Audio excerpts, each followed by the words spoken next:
Good evening, everyone. Welcome to this webinar on the importance of ALARA and an update on the bioeffects of ultrasound, presented by Jean Spitz and Dr. Brian Fowlkes. The AIUM is accredited by the ACCME. This webinar is designated for 1 AMA PRA Category 1 credit. At the conclusion of this webinar, participants should be able to describe ultrasound's thermal and mechanical effects and define the use of the MI and TI. Participants should also be aware of ultrasound bioeffects research and the limitations of current evidence. And finally, participants should be able to assess personal responsibility for implementing responsible ALARA actions.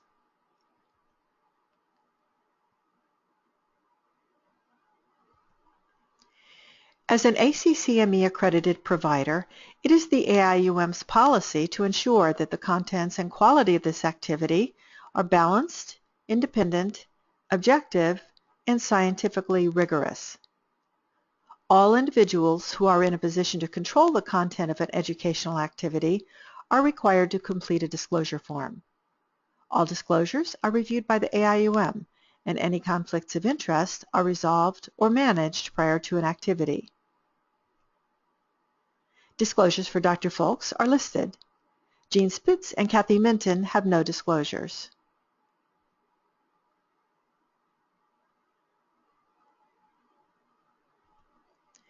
At the conclusion of the webinar, you will be able to access the CME test and evaluation located on the AIUM website.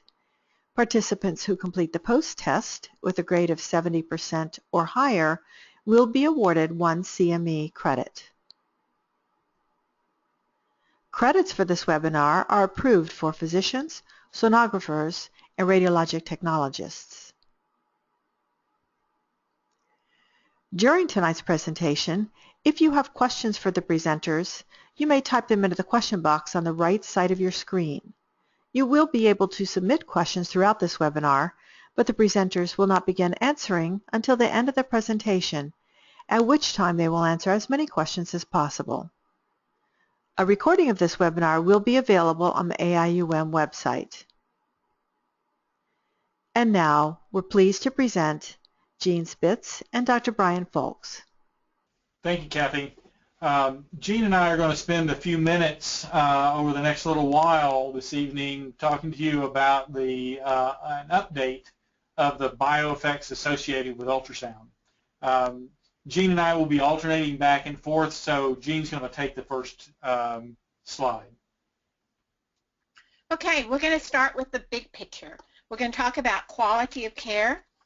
Quality of care is the degree to which health services for individuals and populations increase the likelihood of desired health outcomes and are consistent with current professional knowledge.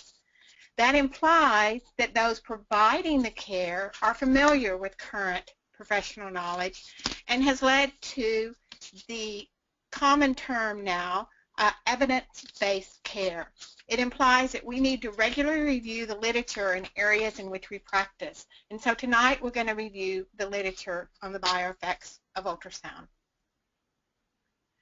Quality of care in sonography requires a current knowledge of bioeffects and diligent implementation of ALARA principles. Our goal tonight is to enhance the quality of the care that you provide to patients undergoing diagnostic ultrasound examinations by reviewing ultrasound physics related to tissue interactions, bioeffects studies in animals and humans, and the current research patterns and projections. On the physics side, my task is to provide you with some understanding of the underlying physics associated with the areas related to bioeffects. So as I said before, this is not a comprehensive review of ultrasound physics, so you don't have to be concerned that your physics and mathematical skills will be tested here. But we will be discussing the concepts involved and not the equations required to describe them.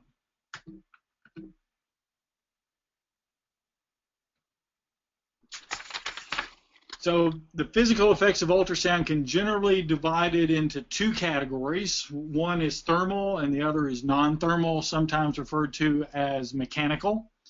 While this is not a perfect delineation, It has proven very useful in the past and is the basis for much of the safety developments for diagnostic ultrasound. The thermal effects are what you might expect, namely that ultrasound can heat tissue. We know this is possible. It's evidenced by therapeutic ultrasound, such as high-intensity focused ultrasound, or HIFU, that can be used to ablate tissues. And the difference between diagnostic and therapeutic ultrasound is the acoustic power that's applied to the tissue, where HIFU is substantially higher. So non-thermal effects, those include radiation force resulting in pressures or torques that are applied to tissue. So you can actually push tissue with ultrasound. Acoustic streaming, you can actually cause fluids to flow. And cavitation, which is the most common example studied, which is the activation of gas bubbles that produce several different effects. And those effects include heat, pressure. That heat and pressure combination can actually produce free radicals, so you can do sonochemistry with ultrasound. Microstreaming, so small eddy currents that occur around gas bubbles, and radiation forces around gas bubbles, and then ultimately the bubble can expand and collapse. So again, the magnitude of non-thermal effects is generally related to the acoustic pressure of the ultrasound field. So as an example, shockwave lithotripsy, which is short pulses of ultrasound, are used to break up kidney stones. So that's an extreme example of pulsed ultrasound actually causing a non-thermal effect. So first, let's look at the thermal side. There are two areas of particular interest in thermal effects of ultrasound, bone and soft tissue. This is because of the difference in the ultrasound absorption, which is higher in bone, and thus treated separately in examination of heating potential.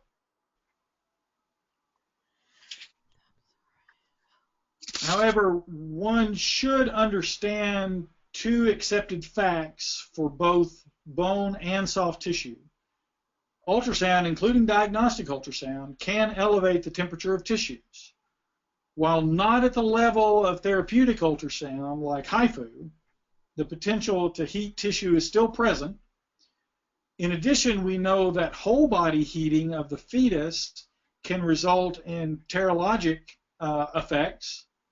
And in fact, this literature for whole body heating has formed the basis for much of what we know about the bioeffects and has been used then for understanding the bioeffects from ultrasound.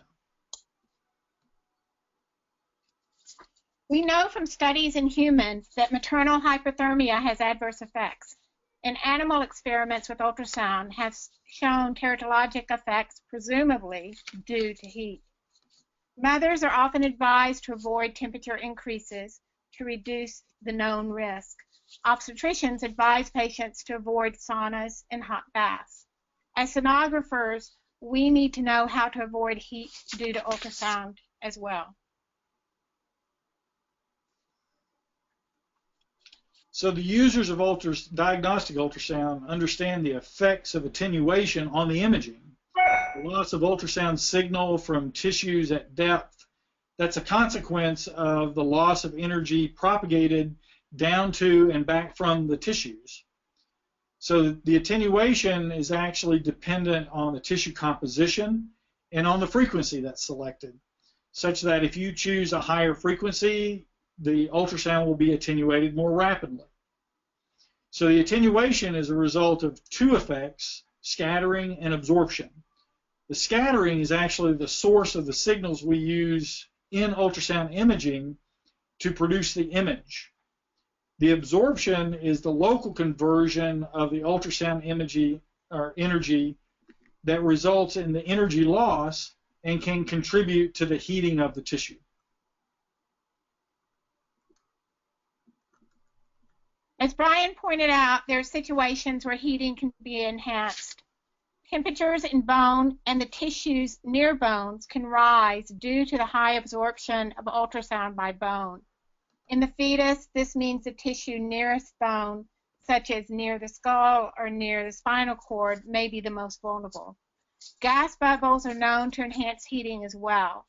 Heat can be removed by blood flow, and heating from ultrasound can be partially offset by blood flow and perfusion if the heating does not occur too quickly. If heating occurs rapidly, as for example with HIFU, exposures of less than 5 seconds, the heat will not be affected by perfusion. So this graph that you see here kind of gives you a sense of the significance of bone attenuation, which has the largest absorption component. So as the bone ossifies, particularly in the fetus, that begins around 10 weeks, the bone heating is much more likely. And as you can see in this graph, you gradually increase in a significant way the amount of attenuation that occurs in bone at full gestation.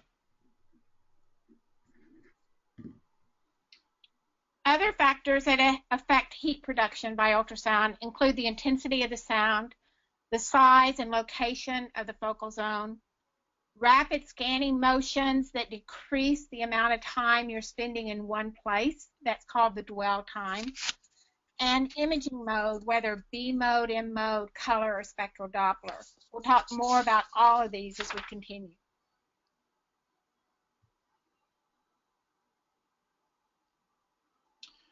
So because there's a large number of factors that influence the potential for heating by ultrasound, scientists developed what's called the thermal index, and that provides a guidance for heating potential. It is a model-based calculation, and it's defined as the ratio of the in situ acoustic power, that's the power expected to be delivered to the tissue, compared to the power that would be needed in the model to raise the temperature by 1 degree C. So since the TI, the thermal index, is a ratio, it doesn't have any units. And while the TI is not directly equivalent to temperature for every situation, it can be used as a guide, and keeping the value at or below 1 provides reassurance on limiting the potential for heating. So the goal really is to keep the TI at lower levels, and it shouldn't be interpreted as a TI of 1 means that the tissue is necessarily heated to 1 degree C. It could be a little bit more, it could be a little bit less.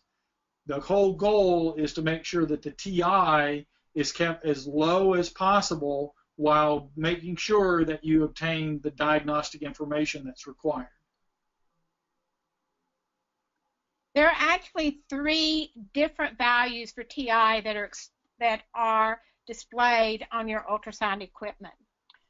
The user needs to determine which of these to display, and it's important to use the TI that's most appropriate for the diagnostic situation of that particular patient. TIS is TI in soft tissue. It's used when the ultrasound path includes only soft tissue, and it's used for obstetric scanning up to 10 weeks gestational age. TI bone is used when the ultrasound path includes bone, and it's used for obstetric scanning from 10 weeks term. Some ultrasound equipment uses TI, is set to automatically go to TIS throughout the first trimester, but you need to change to TIB at 10 weeks gestation as bone is present at that point. TIC stands for TI cranial bone, and it's used when the transducer is next to the skull, primarily in neonatal neurosonology. Speaking of TI, how hot can our ultrasound equipment get? This shows a scan with a TIB of 5.7, equivalent to the amount of energy required to raise the temperature at a bone tissue interface almost 6 degrees. This is an increase in temperature that is clearly teratologic. So our equipment can get way too hot, and it's up to us to make sure that it doesn't. by watching those TIs. Normal B-mode imaging uses very short pulses, which occur relatively less frequently than the other modalities, and the energy sent to the tissue is therefore relatively modest. However, even B-mode cannot be considered absolutely safe. Doppler uses higher energy, as high energy is required to produce echoes from moving blood cells, which are very, very weak reflectors. Doppler pulse lengths are longer, and the pulses are sent more often to measure the flow. Because spectral Doppler examinations require that you hold the beams steady over vessels during examinations, there's also increased dwell time to that tissue. Because of all of these characteristics, the potential for heat-induced bioeffects is much greater with Doppler than with grayscale imaging.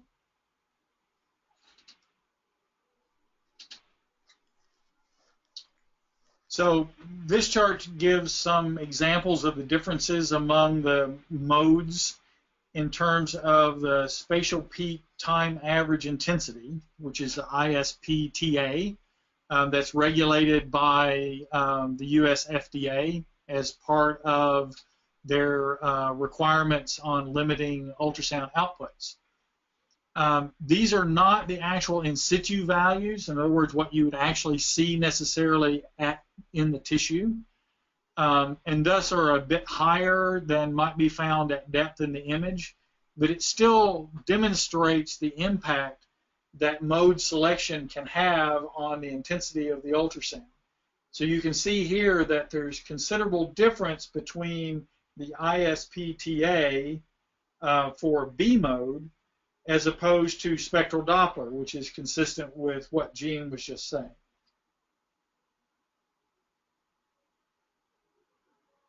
The other issue to realize is that there's been a change in the regulatory environment over time. Originally, the limits for the output from ultrasound systems, as displayed here, were regulated by the US FDA based on application-specific uses. Notice that you see the fetal example down near the bottom. However, it was found that these limits sometimes resulted in restrictions in the performance of actual necessary exams, and so the physicians, especially those in obstetrics, came forward and said, look, we can't see deep into tissue in a way that we really need to. So how can we develop a system that would allow us to increase the outputs while providing a level of safety? And therefore, the AIUM, along with the National Electrical Manufacturers Association, working with the FDA, provided a different approval process that allowed for a higher output, but required the presence of the thermal index that we've just talked about, and a mechanical index we'll talk about in a moment, as feedback to the operator. So therefore, there's more information on the output provided to the operator, and with it then an added responsibility to limit the exposure to only that required to obtain diagnostic images.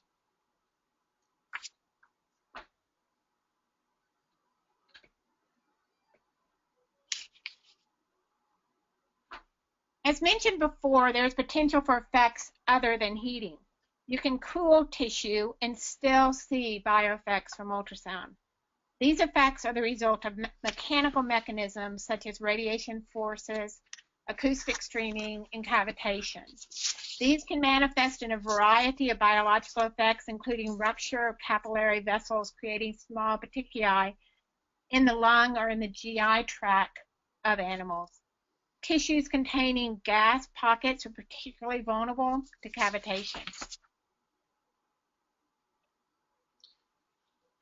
So these interactions of ultrasound with gas bubbles causes the bubbles to oscillate and do other types of activity that's commonly referred to as cavitation. A particular type of cavitation is referred to as inertial cavitation, And that cavitation is defined as the rapid growth and collapse of a gas bubble with wall motion that's dominated by the inertia of the fluid. And that's the reason it's called inertial cavitation. So cavitation of sufficient energy can cause free radicals to be produced, which is what you see on the left-hand side of the light emissions that you see here coming from gas bubbles from a therapeutic ultrasound system. And what happens there is temperatures and pressures in and around the collapsing bubbles are sufficient to cause these types of chemical reactions. The mechanical effects to the surrounding tissue can result from the oscillations as well, and those include the water jets, similar to what you see on the right-hand side here, where the water actually passes through the center of the bubble and impinges on a surface and causes then a biological effect at that surface. So in fact, the mechanical index was based on the potential for this type of inertial cavitation that is highly energetic. So in the same way that we defined a thermal index to give feedback on the thermal effects of diagnostic ultrasound, the mechanical index is designed to indicate the potential for ultrasound to produce this type of inertial cavitation, this energetic cavitation. It assumes that there are bubbles present throughout the tissue, and that all of those bubbles that are there, among those bubbles, they are the appropriate size to undergo this type of cavitation. So with these assumptions, then, the MI is defined as the ratio of the negative pressure, and we derate that pressure based on attenuation down to the site where the bubbles would be, to the square root of the center frequency. Because as the frequency increases, it's actually more difficult to cause the bubbles to undergo this type of inertial collapse.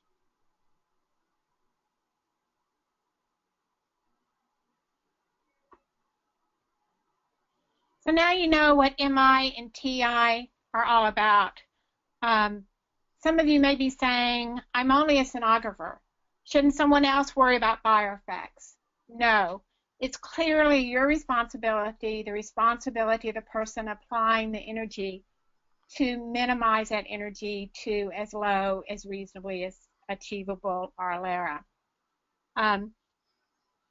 Unfortunately, we know that even though MI and TI appear on every FDA-approved machine, only about 25% of end users know what TI and MI stand for. And about 2/3 do not know that these indices even appear on the screen during an examination. Are you one of those who's ignoring the important indexes? You know where they are? Do you know what their value is during every one of your ultrasound examinations?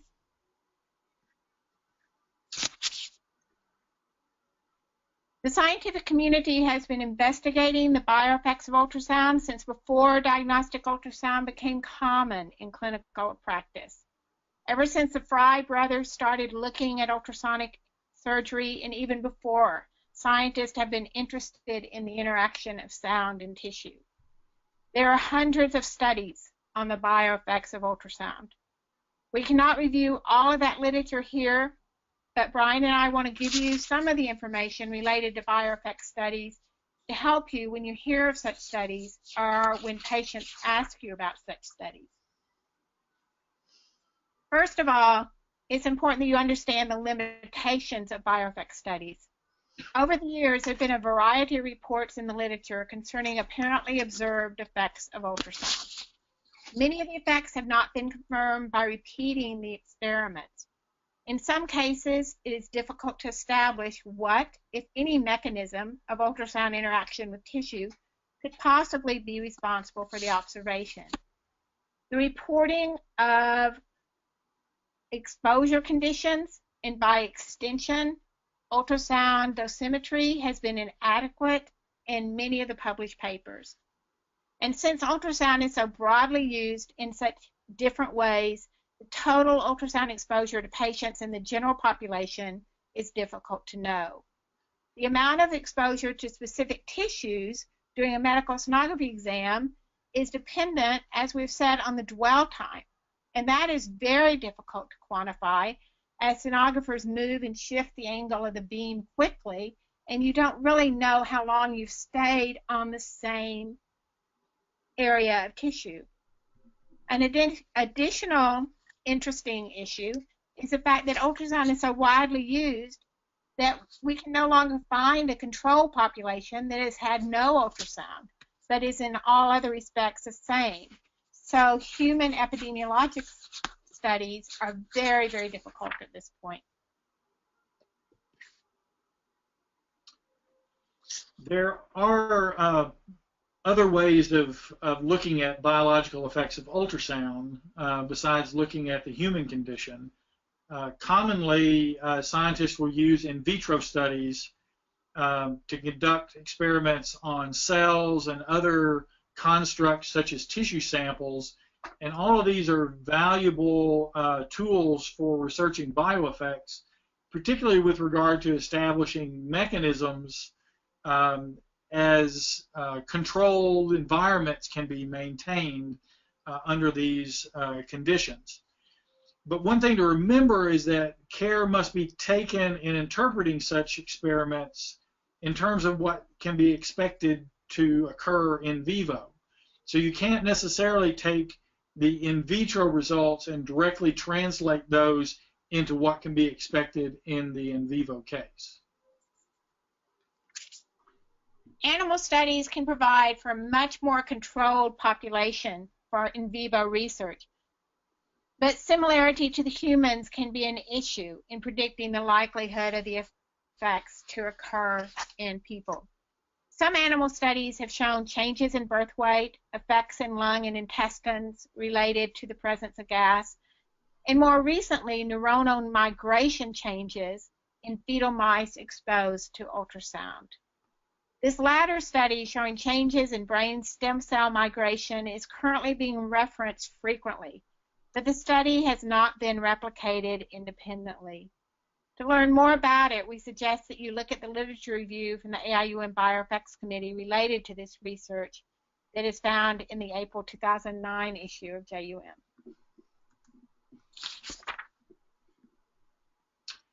So with regard to literature involving human subjects, there are some things you should keep in mind. First, most of the studies that were completed prior to 1992, and as a consequence, the equipment has changed since then, as we were talking about before, in terms of changes in the potential acoustic output. So systems are allowed to operate at higher acoustic outputs than they have in the past. This doesn't mean that they necessarily are operating that way, or even that they have to be operated that way in order to get diagnostic images. In fact, it's pretty important. One of the things that you should always remember is you should be using the right type of application selection for the type imaging that you're using. Many times, for fetal ultrasound exams, for example, the system is set up where it's not reaching all the way up to the highest outputs. So those are things that you need to keep in mind and practice appropriately. But the epidemiologic studies that we have may not reflect changes in practice. So both of these factors figure into whether or not the epidemiology evidence that we have right now is reflective of what's happening in the current clinical environment. Large epidemiologic studies are difficult and expensive to perform. The background rate for these major effects is really low. So to definitively detect an effect requires a very large study. And as mentioned before, finding that control population can be very, very difficult. There are numerous variables to control to establish ultrasound as the source of the effect. So at present, we have not established any causal relationship between the exposure of diagnostic ultrasound and any specific adverse effect. You can see a review then of the epidemiologic data in the reference that you see at the bottom.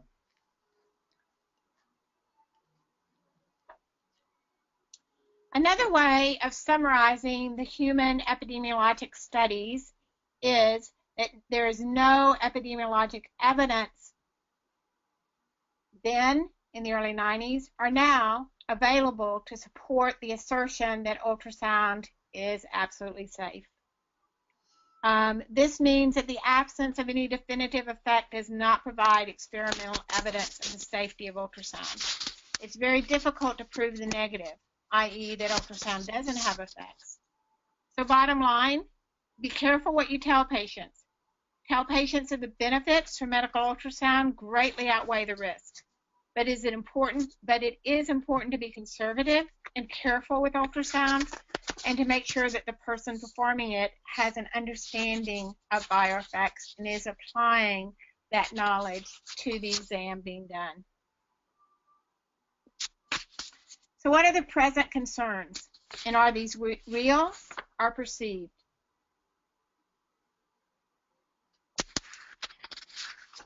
So we know that we're allowed to use higher acoustic outputs, but actually there can be clear benefits in doing so. As mentioned before, these output limits have increased specifically to solve problems with imaging in some patients.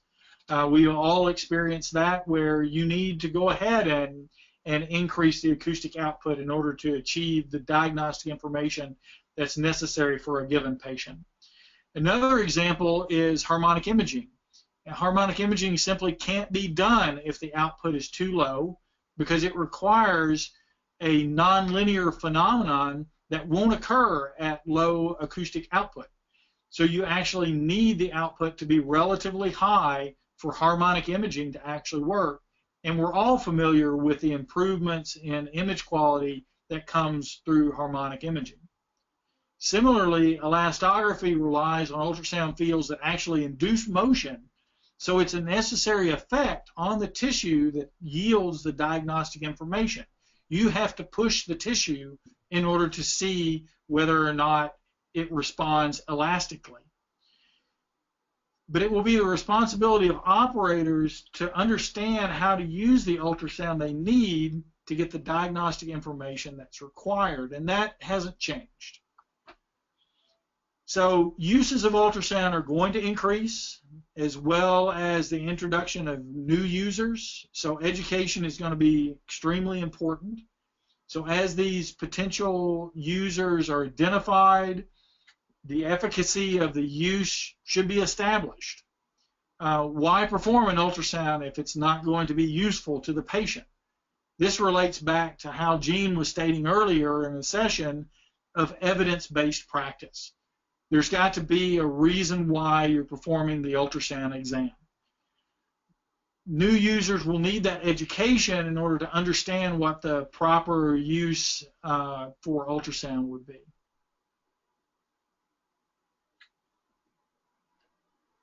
So what are some of the hot topics in bioeffects? Several Swedish studies have reported that fetal exposure to ultrasound increased the incidence of non-right-handedness in adults. Secondary meta-analysis of the data indicates that this effect may not be statistically significant. However, that literature is there. Periodically, papers appear in the medical or consumer journals hypothesizing that a triad of genetic vulnerability, specific gestational age timing, and the application of ultrasound energy to the developing brain may lead to CNS cell proliferation or misplacement and increase the incidence of autistic spectrum disorders. We do know that there are pregnancy environmental factors that impact the incidence of autism. However, there is no peer-reviewed published evidence of a cause-effect relationship between in utero exposure to ultrasound and the development of autistic spectrum disorders in childhood. Jacques Abramowitz has published a review of the existing evidence in JUM, and I recommend this paper to all. An animal study involving chickens shows a potential ultrasound dose-dependent effect on memory and learning in baby chicks. This study has not been repeated. However, it's clear that there are theoretical risks when a patient, and especially when a fetus, is exposed to ultrasound. When a patient walks in the door, we do not know their risk or susceptibility, and every exposure and every examination needs to be conducted in the safest possible way. The current studies look only at medical ultrasounds and not at scans performed for educational purposes in sonography schools or performed for entertainment purposes in baby video studios. Since we may assume that the ultrasound exposure is typically the same in these non-medical studies, it is important to reduce these and to avoid any unnecessary repeated studies on the same fetus in education programs, and to try to eliminate the unwarranted use of fetal ultrasound solely for entertainment purposes. Recently, the FDA has notified equipment manufacturers that live scanning in exhibit halls with ultrasound for marketing purposes is not permitted when the study does not benefit the person being scanned. This practice, the FDA says, is against current policy for prescription devices such as ultrasound. AIUM is working to structure live scanning demonstrations in exhibit halls for education and training purposes. Brian has talked about the increase in available intensity of machines. There are other factors that impact scanning today. Because of full bladder is currently rare, transvaginal ultrasound and even abdominal ultrasound is closer to the inseminated tissues than it was in the past. Transducer face heating may be an issue. We know that the worst heat effect is at the bone tissue interface, and yet we also know that we spend a lot of time getting profiles of fetuses, and that may not be appropriate. There's very little bone in the first trimester fetus, but there's significant bone around the head in the second and third trimester. The ability of the fetus to dissipate heat through its vasculature differs with fetal age, and crucial CNS development occurs throughout the first and the second trimester. So, the practice word of the day is ALARA, at every exam with every patient. What is ALARA? We want to perform exams when they're medically indicated and not for entertainment purposes or not to benefit the patient being scanned.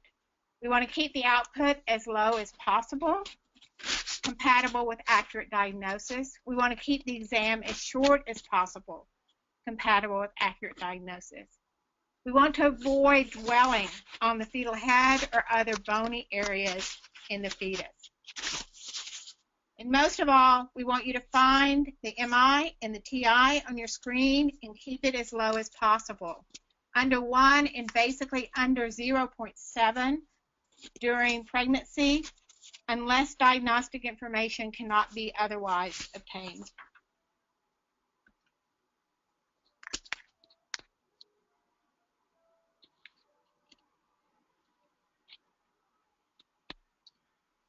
So you're performing the exam, and you're in control.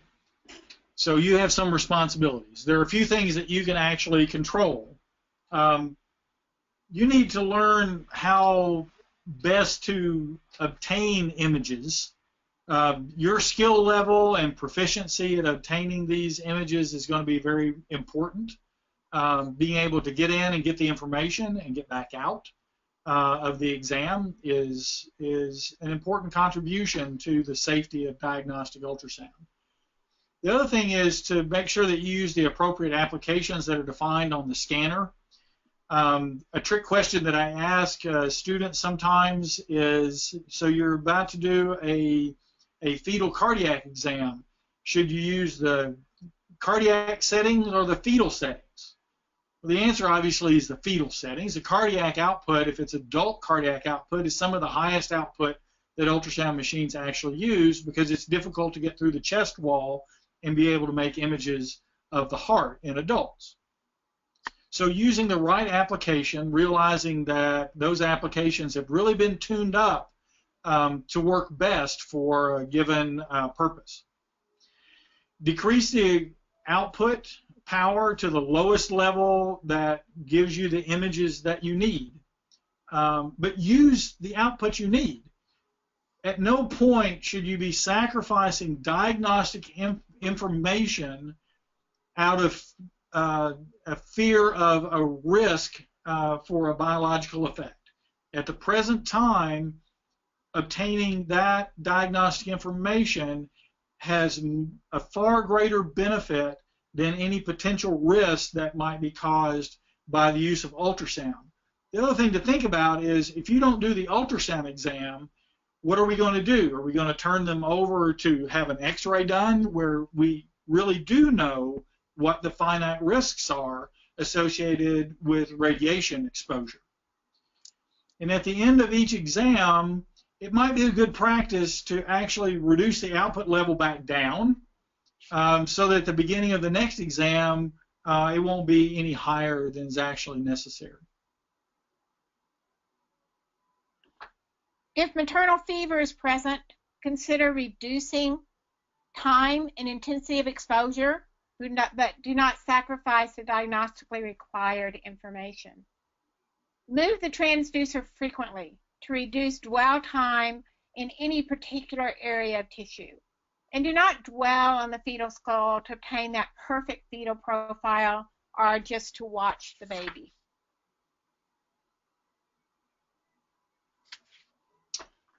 Here are some guidelines that the Bioeffects Committee of AIUM have been working on and now published related to recommendations of exposure time for conducting ultrasound exams. The exact durations that you see listed here are not the most important point to be made, but rather the fact that using higher TIs, you should be thinking about limiting the time of exposure. Note that for a TI less than 0.7, which is what Jean referred to earlier, the indication is that there's no time limit. That does not mean that the scan should last longer than is required to obtain the appropriate diagnostic information. It's just that the biological effects that we understand don't occur under conditions that are less than 0.7 for a TI for protracted exposures. In any case, it's always appropriate to be following the ALARA principle in all these types of exams. Now, this table is related to obstetrics and gynecology.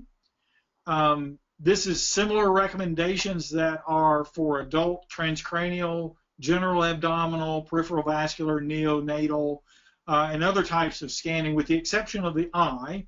The eye is a special case where the FDA limits are significantly lower.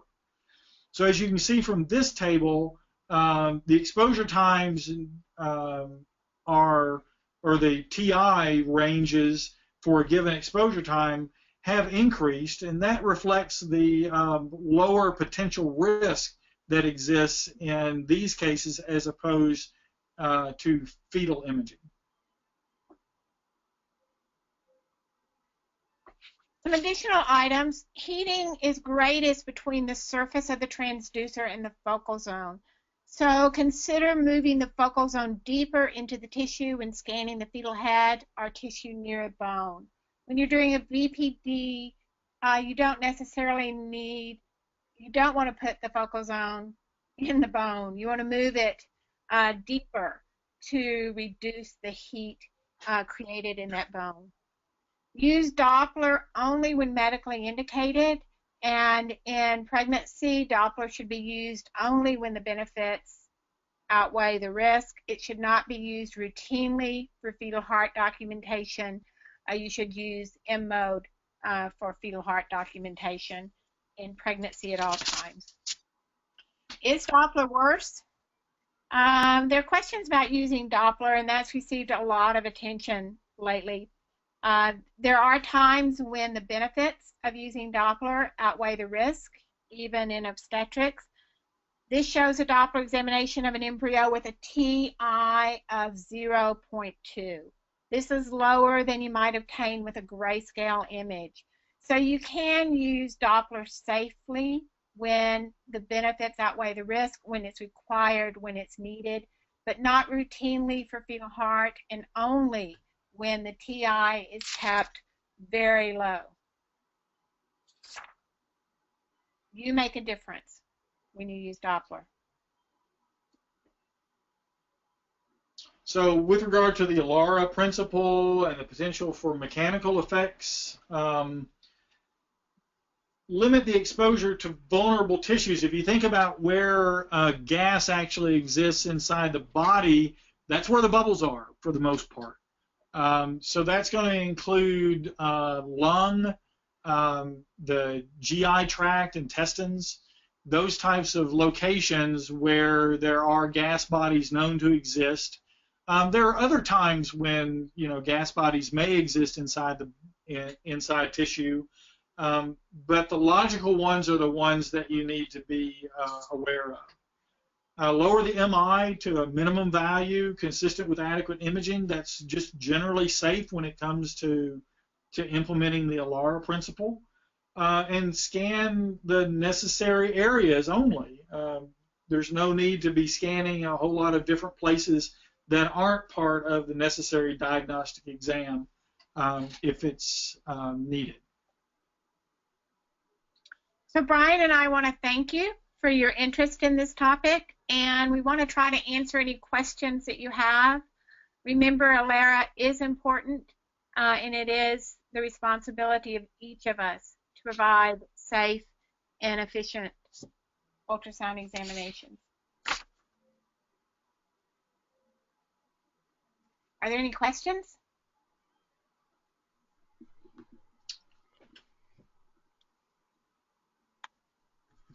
Looks like we have a couple.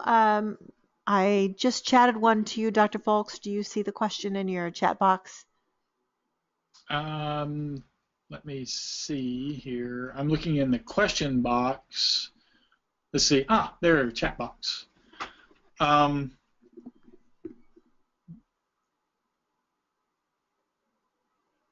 So the only thing that I have, I see. Okay, I've got it. So the question is, what settings do you advise for ophthalmic ultrasound performed in an ED radiology setting on a general use system? That is a very interesting question. So in response to your question concerning the ophthalmic, these are the pre-amendment levels that you can see here, and you can see that those levels are quite low. So anything that you're doing in ophthalmic imaging, such as in emergency medicine or otherwise, you really want to keep these levels low.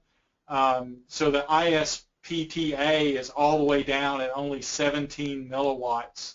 And if you go to the next slide, then on the next slide, you see that even for track 3, which is the updated display that includes the MI and the TI, there are recommendations for the ophthalmic that again are relatively low. This ISPTA 0.3, which means it's derated value, is only 50 milliwatts per centimeter squared, and the MI is quite low at only 0.23. So again, if you are going to do ophthalmic imaging, you should definitely be keeping the MIs and TIs very, very low on this, and be sure that you're not using any more ultrasound than you have to. And the best would be to use scanners that are actually designed for ophthalmic scanning. I might add that the Bioeffects Committee is actually reviewing some of that information now, and members are looking at it, and we'll be addressing that at our next Bioeffects Committee meeting.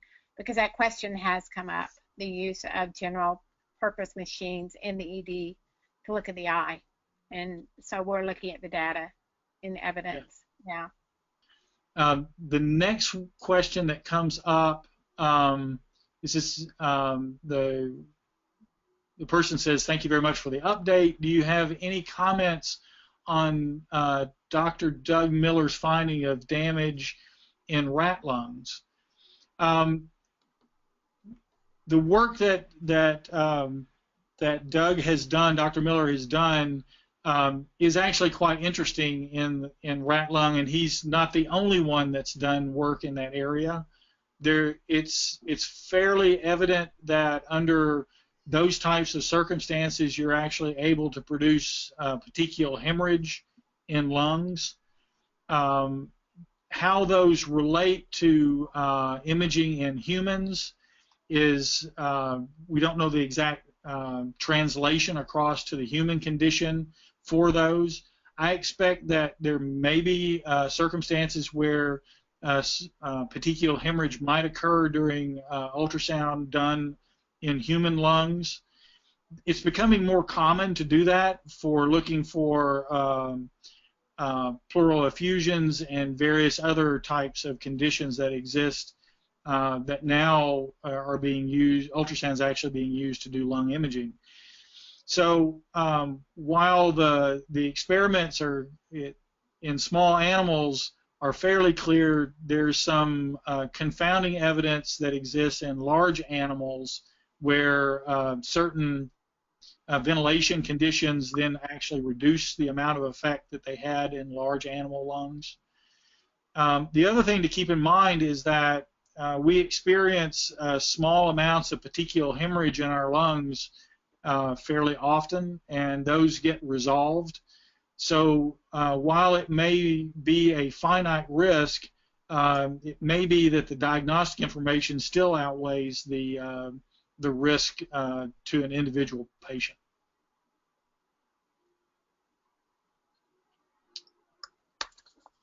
So the next question that comes up here is, current units have one preset for OB ultrasound. Do you advise two presets, one less than 10 weeks and another greater than 10 weeks with different TIs? Jean, you have a comment? Yes. Most equipment allows you to switch from TIS to TIB. You may have to go into the menus to do it. And you may have to ask your application specialist how to do it. The newer equipment is a bit easier in that respect. Older equipment did set TIS as an automated setting for the first trimester, going up to 12 to 13 weeks. But you can go into the menus and change to TIB. The newer equipment hopefully allows you to do that more easily. But talk to your application specialist, because you should change to TIB at 10 weeks, gestational age.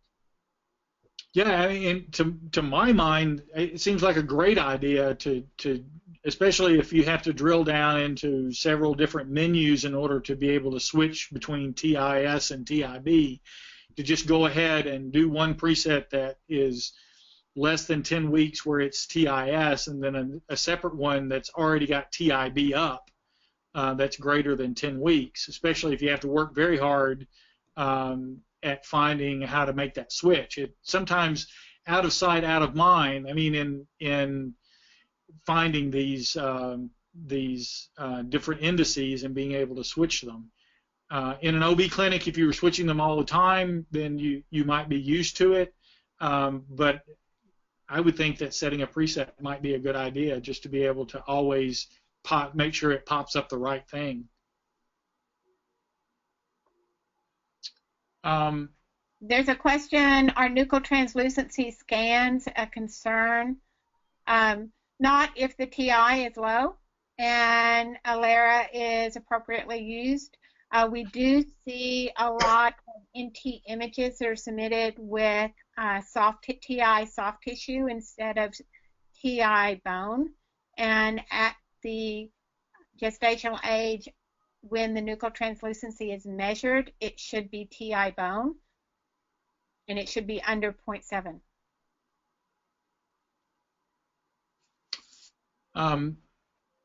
There's another question here I want to make sure. It says, in point-of-care ultrasound, we use linear vascular probes to evaluate eyeballs. Any special considerations? This is, I'll make the same comment that I did before, is that if you're using standard non-ophthalmic ultrasounds to do those, I think the recommendation is that you really need to be using very, very low outputs. The FDA limits for those, again, are very, very low. I know that this particular AIUM document doesn't indicate any documentation related to the eye because it's treated separately. But those outputs from the FDA are particularly low. And it'd be worthwhile finding out what those outputs are and making sure that you are staying at very low outputs for ophthalmic imaging. I was asked to review the 0.7 comment again, and TI throughout pregnancy should be kept below 0.7. The AIUM says that 0.7 can be used for an indefinite time. When you start an exam, you don't know how long that exam is going to take, so you should always start an exam at a TI below 0.7. Up to 10 weeks gestational age, it should be TIS. After 10 weeks, it should be TIB. The next question that comes up is, how does a water bath affect the energy transmitted to tissue? That's actually a very interesting question. A water bath has very, very low attenuation, and as a consequence, you can actually have ultrasound form a shock wave that will actually increase the incidence of or the absorption of ultrasound at the next tissue that it encounters. And so there's been quite a bit of discussion in the ultrasound bioeffects sphere about, for instance, when you scan through amniotic fluid that has a lower attenuation, then you can actually form this shock wave. And also, just in general, the attenuation is lower, so that the amount of energy that that makes it through is higher. And some of the modeling then for how the ultrasound is derated doesn't completely fit. You have to remember that some of those models are kind of they need to be adjusted to match the imaging conditions, and you can't match all imaging conditions, so there's a little bit of compromise there in how that derating works. But it is true that going through a water path, more energy is going to get transmitted to tissue.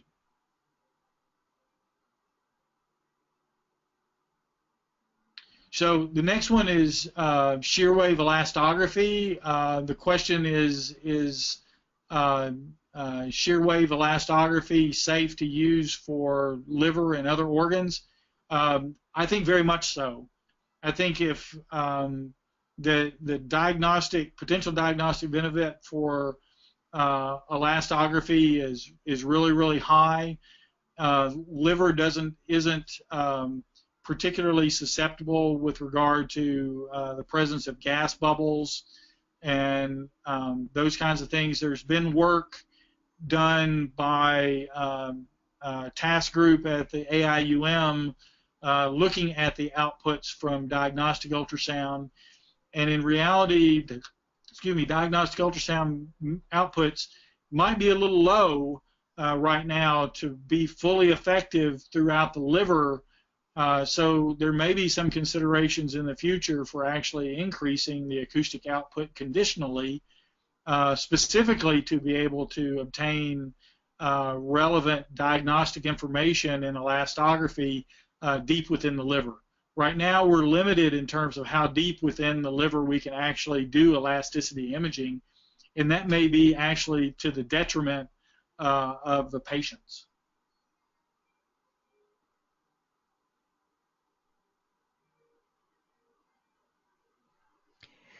So it looks like we're about out of time. Do you have anything more you'd like to add, either Brian or Jean? Well, I certainly want to thank the participants in the webinar tonight. It was a great set of questions. We appreciate your attention and interest in the topic. Jean? Ditto. Thank you very much. And our thanks to our presenters, and thanks so much to all of you who participated tonight. Everyone, please remember to complete the post-test and the activity evaluation. We hope you enjoyed this presentation and will join us again for future webinars. So long, everyone.